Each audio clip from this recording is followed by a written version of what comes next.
Now you can do SEO on ChatGPT with a very advanced level. So let's try. For example, if I'm writing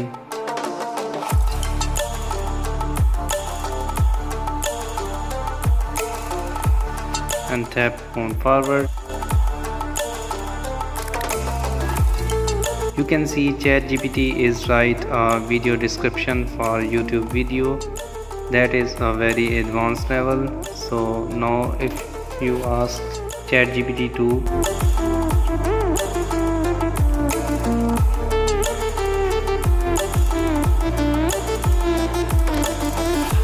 you can see ChatGPT has written a SEO friendly high RPM keywords related to the topic that I have need.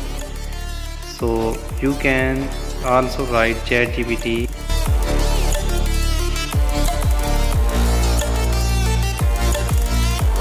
so you can see I wrote ChatGPT to give me a best title. So this is the most advanced level title that ChatGPT has been written for us. So you can use ChatGPT as SEO friendly content, and you can also generate more content on ChatGPT like this.